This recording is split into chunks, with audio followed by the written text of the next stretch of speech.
5. Láti ilé-iṣẹ́ Koikimedia, bringing the world closer to your doorstep. Ìlú Àkúrẹ́ nìyí tí a wà yìí ní òní, èyí tí ọjọ́ 5 2025 ní September 2025 ní oṣù kẹjọ. Èyí ni wọ́n ń ṣe ọdún Ògún nílùú Àkúrẹ́. Gẹ́gẹ́ bí ẹ ṣe rí báyìí, àdúgbò kan ni a wà ní ìlú Àkúrẹ́ yìí, ní Ayédùn, wọ́n ní Ayédùn chemist. Ó ní a wà live and direct. Àwọn tí ó ń ṣògùn yìí ni a ó ní láti bá wọn sọ̀rọ̀. Gẹ́gẹ́ bí ẹ ṣe mọ̀, ọdún Ògún festival, chief kan wà níbí báyìí. This is a chief níbí yìí, so wọ́n máa bá wa sọ̀rọ̀ nípa ti Ògún. Ẹ káàárọ̀. So kí ni à ń ṣe ní èní?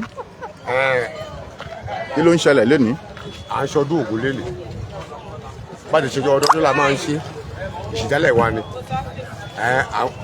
Àwọn Ògún bá ṣe ń ṣe líbí náà ṣe lílu bòmíì, náà ṣe ní gbogbo káàkiri ilẹ̀ Yorùbá.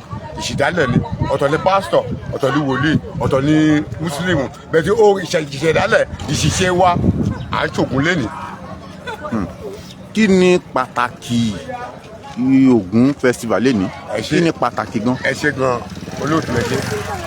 Láti jọ́ nígbà tó ti sin ọkọ̀ tó tẹ fẹ́tẹ̀, àwọn bàbá wa wọ́n ń tó máa tẹ fún wa nìyẹn tá a fi ń pẹ́. Wọ́n á bọ̀ Ògún ò ní pa wá àti gbọ́dọ̀ ìṣìdálẹ̀ gbogbo nǹkan àlọ́ táàbù àti gbogbo rẹ̀. Ohun tí bàbá wa bá tá a bá lọ́wọ́ la tó ń ṣe lénìí, òun náà pẹ̀lú Ògún Àkúrẹ́. Gẹ́gẹ́ bí ìwádìí díẹ̀ tí a ṣe nípa ti Ògún festival yìí, ìwádìí náà fi hàn wípé pàtàkì Ògún festival ni wípé fún ètò ààbò àti àlàáfíà. Ṣé tòótọ́ ni? Bẹ́ẹ̀ ni, irú àná kábíyèsí wa Abẹ́gún òní gbogbo general lé ní àwọn dírẹ́bà tó ń jẹ tó ń mu òní náà ṣọdún Ògún yẹn àti ọlọ́kadà àti gbogbo àná ní kábíyèsí ti ṣàdúrà fún wa. bẹ̀tí lé ní àwọn dírẹ́bà tó ń jẹ tó ń mu àti ọlọ́kadà gbogbo rẹ̀ ìná ṣàdúrà tínú wa á dùn. Kí ni ẹ ní láti sọ fún gbogbo àgbáyé nípa pàtàkì àṣà àti ìṣe ilẹ̀ wa nílẹ̀ Yorùbá? Ẹ ṣé olóòtú. Àṣà wa mo tá ń ṣe yìí inú dúdú ni, pé ká fa wàhálà, torí àdúrà náà fi ṣe fún wa pé ká lálàáfíà, Ògún máa pa wá, mọ̀kálíkì ní gbogbo ẹ̀ ní kárí jẹ́ kárí mu, so kẹ́nu wa lè ṣe kíní kárí gbogbo ẹ̀, so torí kíní ìláyé fẹ́ sùúrù, ọkàn yẹn á balẹ̀, ẹ̀rí jẹ́ ẹ̀rí náà bẹ̀ tí lẹ́ni alẹ́ òní sàwà Bẹ́gún mọ́jú ọlá sàwà ló parí Ògún, sàwà Àkúrẹ́ ló parí Ògún. Nípa ní ìtẹ̀síwájú sí bàbá wa, nípa ti ètò ààbò yìí, wípé torí ètò ààbò ó wà lára nǹkan tí a fi ń bọ Ògún. Kí ni ẹ lè sọ nípa ti ètò ààbò tí ó ń ṣẹlẹ̀ ní Nàìjíríà báyìí, pàápàá ní ìlú Ondo state? Ètò ààbò yẹn irú ajá,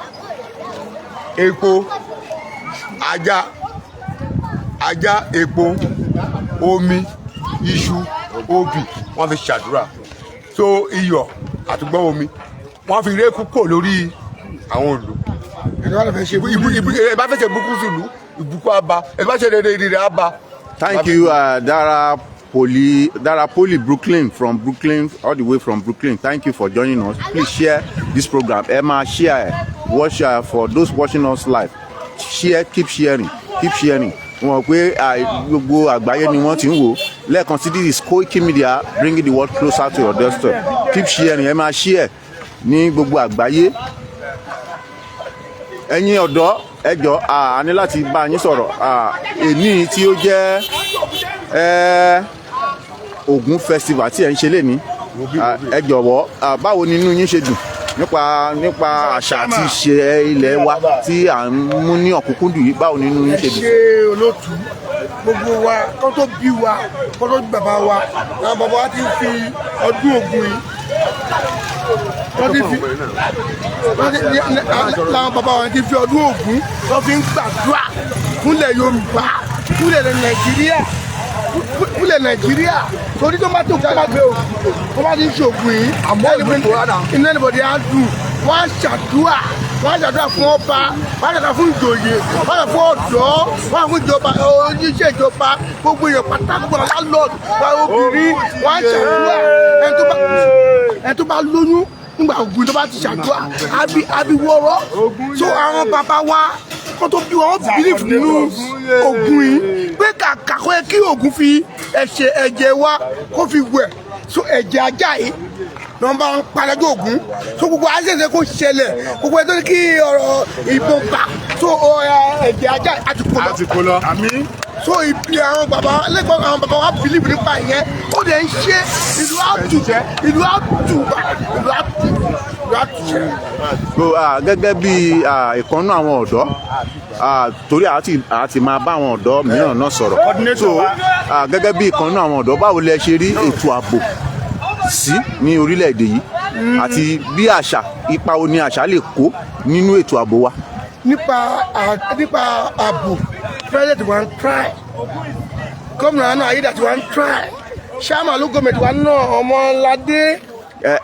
ẹ gbọ́ mi yé mo ní nínú kí ni ipa tí àṣà ilẹ̀ Yorùbá ń kó nípa ètò ààbò wa ipa wo ló ń kó gẹ́gẹ́ bí Ògún yìí báyìí a mọ̀ wípé Ògún ó wà fún àdúrà peace so ipa wo ni àṣà àti iṣẹ́ ilẹ̀ Yorùbá ń kó. ṣé olótú nípa iṣẹ́ ẹ̀dá wa àṣẹṣe ilẹ̀ wa àwọn bàbá wa irú Ògún ibẹ̀ for example bí wọ́n ṣe wà báyìí sí wálé tó ń jalè tó ń pààyàn bíi kọjá máa lu gbogbo àbúrò àwọn Boko Haram yẹn ẹ̀tọ́ kidnap tí táwọn bàbá wa bá dúró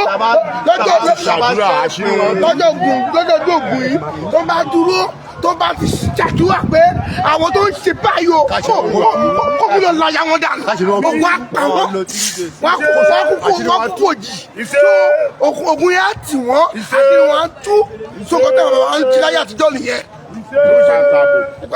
So nípa tààbò báwo lè lo àṣà wa láti dáàbò bo. nípa tí àṣà wa irú Ògún ìbáyìí irú àwọn kan wọn wá ṣe ayélujára oríṣiríṣi ló wà irú àwọn tó ń yin Nàìjíríà nípa ààbò tó yẹ kí ààbò mú yẹn táwọn bàbá wa bá jáde tán àwọn tó kọ́ tó ń jẹ́ pé bíi pásọ̀ ẹlẹ́ẹ̀kejì nípa ti ìṣẹ̀ṣẹ̀ tí wọ́n bá jáde irú àwọn tó ń gbé èèyàn irú àwọn tó ń pààyàn yẹn tó máa gbé yẹn búmọ̀lẹ̀ àwọn yẹn máa kú ni. this is our coordinator must stop. ẹ ṣe gẹ́gẹ́ bí gbogbo ẹ̀yin tí ó ń wò wá ní káàkiri àgbáyé this is Koikimedia bringing the world closer to your doorstep. So ní báyìí kí wọ́n tó máa bá celebration lọ ẹ jẹ́ ká bá àwọn bàbá wa yìí sọ̀rọ̀ ẹ jọ̀ọ́ kí ni orúkọ yín. ipò wo lẹ dìmú ní agbègbè yìí. mo jẹ́ ọ̀kan lára àwọn olórí ọ̀dọ́ ní Ayédùn community. a rí i pé wọ́n ń ṣe ọdún Ògún ní ìlú Àkúrẹ́ lẹ́nu kí ni pàtàkì tí ẹ fi ń ṣe àti báwo ni inú yín ṣe dùn sí. ìkíní wọ́n ti ń ṣe kán tó bí bàbá wa ọdún tá a jogún bá lọ́wọ́ àwọn bàbá wa àwa náà dẹ̀ ń gbìyànjú láti ọdún kó má pa látòrí tiwa a dẹ̀ bìlífù pé àwa náà tó lé àwọn ọmọ lọ́wọ́ so ipa ọdún Ògún ní àárín ìlú ó pọ̀ ṣe ọ̀dàsán gẹ́gẹ́ ìkíní gẹ́gẹ́ bí ìkíní kankan ni pé tí a bá bọ Ògún yìí ní junction wa yìí bó ṣe jẹ́ tí junction yìí àmì bó ṣe jẹ́ fọ́ junction yìí oríṣiríṣi mọ́tò ló pàdé ọdún tó kọjá àgbàdúrà níbí àṣàdúrà káburú má ṣẹlẹ̀ sẹ́nìkan àdẹ̀dùpẹ́ lọ́wọ́ Ọlọ́run títí di èní kò sí accident tó ṣẹlẹ̀ ní junction wa aburú ò ṣẹlẹ̀ ṣe understand ara àwọn nǹkan kan tó Ògún yẹn máa ń kó kúrò nìyẹn ṣe understand nínú ìwé mímọ́ gan ìwé mímọ́ ní ká fi ohun tí ṣe ti Késárì fún Késárì ṣe understand ọ̀pọ̀lọpọ̀ ò bá wa ṣe àwa tó yẹ ẹ̀ yé à ń ṣe é ní bó ṣe tọ́ àti bó ṣe yẹ ẹ bá wo junction wa ẹ rí i pé kò sí pé báyà ń làgò mọ́lẹ̀ pé à ń fa wàhálà à ń jà ìlú ẹ̀ ò sí ní junction lọ́dọ̀ wa gbogbo àwọn èèyàn wa lóríṣiríṣi àwọn tó ń tajà tó ń ṣe gbogbo wọn náà bá wa ṣe jẹ ọ̀dà tán gbogbo wọn náà ń mú owó jáde látàkò ẹgbà ẹ fi ra nǹkan tẹ́ bá fẹ́ fi ṣe jẹ ọ̀dà tán tó dẹ̀ jẹ́ nǹkan ìwúrí tó mú kínú wa dùn láti lè máa ṣe sọ̀rọ̀ mi yé yín. ẹ jọ̀ọ́ fún gbogbo àwọn tó ń wò wá ní àgbáyé kí ni orúkọ ibi tí a wà yìí gangan. ibi yìí náà ń pè ní Ayédùn Àkúrẹ́ Ayédùn community Àkúrẹ́ wọ́n máa ń pè bíi ní Ayédùn community. ilé yìí fún ìbéèrè sí kí ni ipa tí àṣà ń kó lórí ètò ààbò ní orílẹ̀-èdè gẹ́gẹ́ bí ètò ààbò ṣe mẹ́ẹ̀ kí ni ipa tí àṣà àti ìṣe wa tó lè kó lórí ètò ààbò.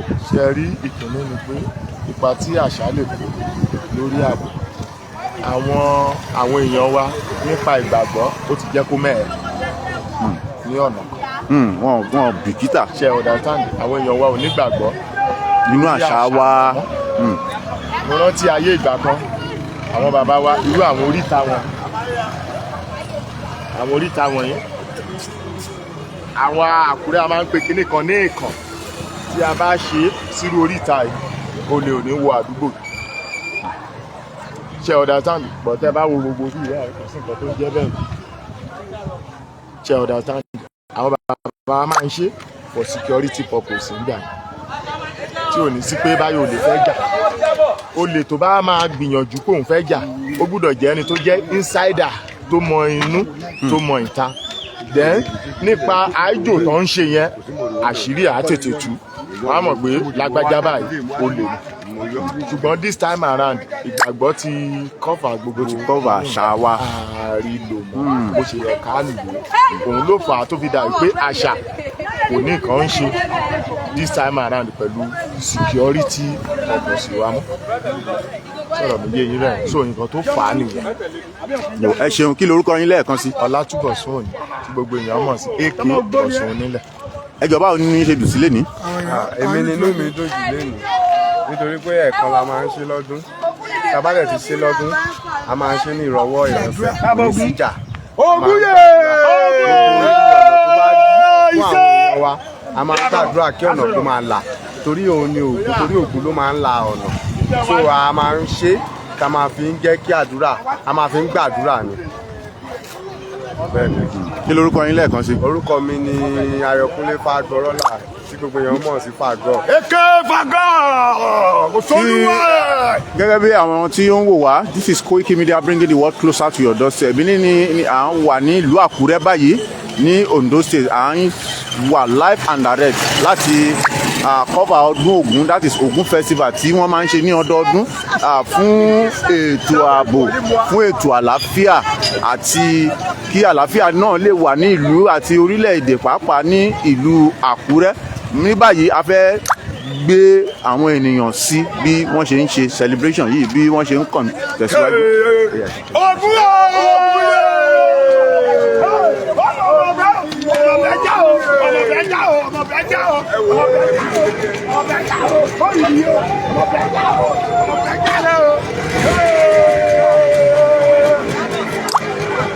lẹ́ẹ̀kan sí this is Koikimedia bringing the world closer to your doorstep. gẹ́gẹ́ bí ẹ ṣe rí bí àwọn ọ̀dọ́ nìyí bí wọ́n ṣe ṣe ètò celebration that is celebration of Ògún that is bí wọ́n ṣe ń ṣe ọdún Ògún ní ìlú Àkúrẹ́ nìyí ìkan náà àwọn àdúgbò ní Ayédùn nìyí ẹ rí bí àwọn ọ̀dọ́ bí wọ́n ṣe ń ṣe kíni bí wọ́n ṣe ń celebrate ọjọ́ ìní tí ó jẹ́ Ògún festival. Ní àná ni ọba tìlú Àkúrẹ́ Déjì Àkúrẹ́ tí ó bẹ́ ajá sí Ògún láti fi ṣe àyájọ́ ọdún Ògún ní ìlú Àkúrẹ́. Àwọn ọ̀dọ́ nìyí ẹ rí bí wọ́n ṣe ń bí inú wọn ṣe ń dùn tí ayọ̀ sì ń pẹ̀kẹ́ wọn bí wọ́n ṣe ń ṣe ọdún Ògún yìí.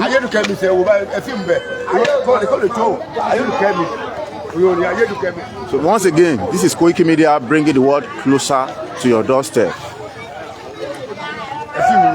So gẹ́gẹ́ bí àwọn ìwádìí tí a ṣe ọdún Ògún náà ó wà fún ètò ààbò à ń ṣe láti gbàdúrà gẹ́gẹ́ bí ẹ ṣe mọ̀ bí ètò ààbò ṣe rí mẹ́ẹ̀ ní orílẹ̀-èdè yìí ara àṣà àti ìṣe wa ní láti ṣe kíni láti jẹ́ kí ètò ààbò tó má mẹ́ẹ̀ kí ètò ààbò lè ṣe kókó kí ó lè dára kí ó má sí pé àwọn jàǹdùkú àti àwọn olè tí wọ́n máa jalè bí wọ́n máa ṣe bákanbákan tí wọ́n máa pànìyàn àbí máa jó èèyàn mọ́lé gẹ́gẹ́ bí ẹ ṣe mọ̀ àwọn Fúlàní herdsmen yìí bí wọ́n ṣe ń ṣe kíni bí wọ́n ṣe ń pa àwọn àgbẹ̀ wa.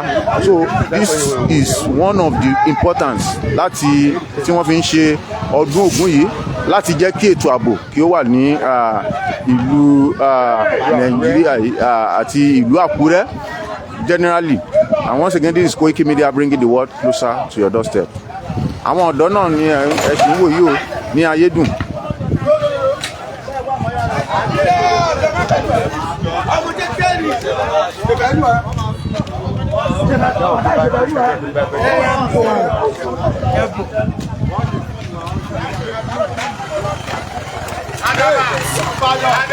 So fún àǹfààní ẹ̀yin tí ẹ̀ṣẹ̀ ń wò wá, ọdún Ògún nìyí ní òní ní ìlú Àkúrẹ́, òun ni wọ́n ń ṣe ọdún Ògún.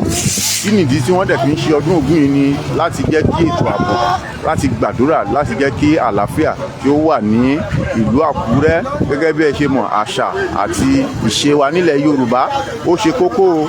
Tí a bá sọ wípé àgbàṣà wa lárugẹ, that means pé a ti misplace identity wa nìyẹn.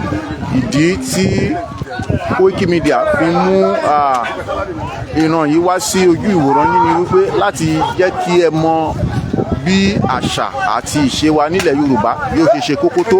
Gẹ́gẹ́ bí ẹ ṣe mọ̀, Ògún onírè, this is the god of metal. Ó wà fún wípé kí ètò ààbò kí ó lè wà, kí wọ́n gbàdúrà kí ètò ààbò lè wà tí wọ́n bá bọ̀. Ògún jẹ́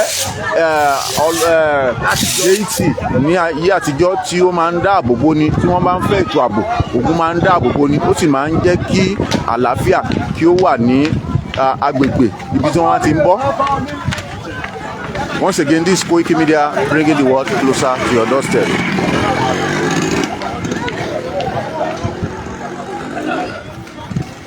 Ogunye!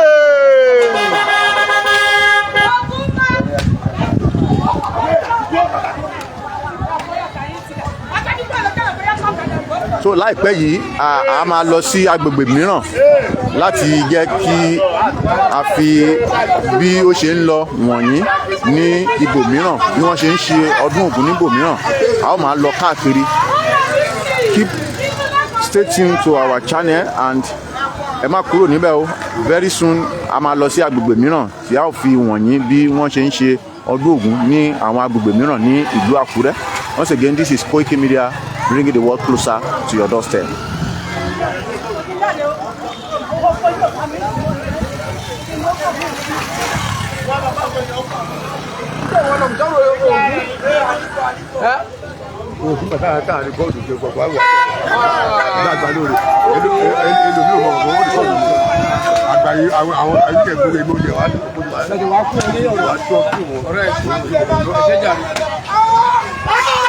Nínú àwọn ọ̀dọ́ ṣe ń dùn, nínú gbogbo ènìyàn ń dùn pé wọ́n ń ṣe ọdún Ògún. Rí bí àwọn ènìyàn ṣe ń gbé àṣà wa àti àṣà àti ìṣe wa nílẹ̀ Yorùbá lárugẹ. Nítorí náà ẹ gbé àṣà wa lárugẹ o. Ìdí ni tí Koikimedia fi wà fún yín láti máa gbé àṣà àti ilẹ̀ Yorùbá ní arugẹ. ṣé onírè má pa mí má pọ̀ mọ́ mi. Support Tinubu for second time lẹ́lẹ́. This is our effect. Support Tinubu for second time. He said, until Tinubu retire.